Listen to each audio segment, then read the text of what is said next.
Cresce o número de tornozeleiras eletrônicas aqui no estado. A medida é comemorada pela Secretaria de Justiça e pelos criminalistas, pois para eles gera economia no sistema e ainda cobre a falha da inexistência do sistema do regime semiaberto em Sergipe.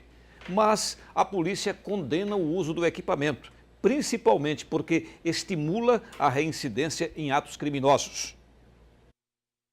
Há cerca de 10 dias, mostramos a prisão de Marques Antônio do Nascimento, de 53 anos, por furtar veículos. O detalhe que chamou a atenção é que ele estava com uma tornozeleira eletrônica. O preso já estava sendo monitorado pela Justiça por causa de outros crimes. E mesmo assim, se manteve na vida de furtos e arrombamentos. Dias antes, um outro caso. Luan Wesley, de 25 anos, que usava tornozeleira eletrônica e morava no bairro Industrial, na capital. Só que ele quis ir a uma festa em Pirambu e se livrou do equipamento, já que com a tornozeleira, o suspeito deveria não exceder a distância de 5 quilômetros de onde morava. A polícia, nas prisões, questiona falhas nesse uso da tornozeleira. É o terceiro ou quarto caso que prende pessoas, né, que eram para estar devidamente monitoradas, já arrancaram a tornozeleira e, como se fala, acaba percebendo que existe uma falha, né, pela empresa de monitoramento que não constata logo de imediato essa saída, né, dos locais especificados. O secretário explica que o uso do equipamento cresceu em Sergipe e tem apresentado resultados positivos. A pessoa que é presa em flagrante e é submetida a uma audiência de custódia, na maioria das vezes, são levadas à presença de um juiz e o juiz ele tem naquele momento a possibilidade de determinar a soltura do preso, o encaminhamento para a unidade prisional ou a manutenção dele sob vigilância através da aplicação de tornozeleira eletrônica. Essa tornozeleira eletrônica ela é aplicada no DESIP, que é responsável pelo monitoramento de todas as condições fixadas na sentença judicial.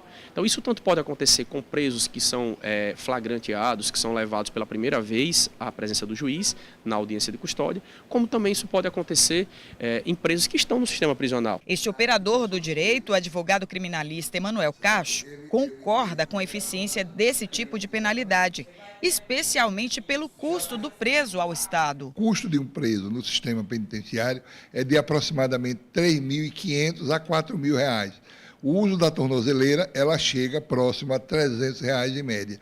Então, é uma medida muito mais barata, apenas para aqueles casos onde ele se encaixa na lei. O advogado reforça que a tornozeleira eletrônica se faz necessária aqui em Sergipe, mais ainda pela ausência de um presídio que funcione no regime semiaberto. Fizeram a lei de execuções criminais que previa o regime fechado, o semiaberto e o aberto, todos com acompanhamento, com unidades prisionais. O que acontece? A crise econômica e o descaso levaram os governos a não construírem regime semiaberto nem o regime aberto. Então, o que vai acontecer nos próximos anos, na minha opinião, vai ser a reinstalação desses regimes, agora por uso eletrônico. Apesar de haver reincidência e falha no monitoramento desses presos com a tornozeleira eletrônica, a defesa do uso desse equipamento se dá mais ainda porque quando um preso em menor potencial é colocado no sistema penitenciário, ele tem contato com outros presos mais perigosos. E aí, segundo os especialistas, é inevitável a integração desses presos a uma organização criminosa. A família dele que ficou fora, ele traficante, não tem nenhuma assistência. Então a mulher passa a assumir o tráfico para manter os filhos. Então ali naquele momento tinha que ter uma ação do Estado. Então o prejuízo é muito grande. Quando eu vejo a crítica sobre o benefício previdenciário do trabalhador quando vai preso, que se resume a menos de 10%, eu vejo a população criticar, mas, na verdade, está se dando assistência aos filhos para que ele não entre para o crime. O secretário de Justiça, Cristiano Barreto, fala que aqueles presos que tentam violar o monitoramento, eles não ficam impunes. Imediatamente, a equipe emite um relatório esse relatório é encaminhado ao juiz que determinou a aplicação da tornozeleira eletrônica e a partir daí o juiz toma as medidas que entender necessárias, que pode ser a intimação do preso para justificativa ou a expedição imediata de uma prisão e ele passa a ser considerado foragido. Isso são decisões judiciais que dependem de caso a caso.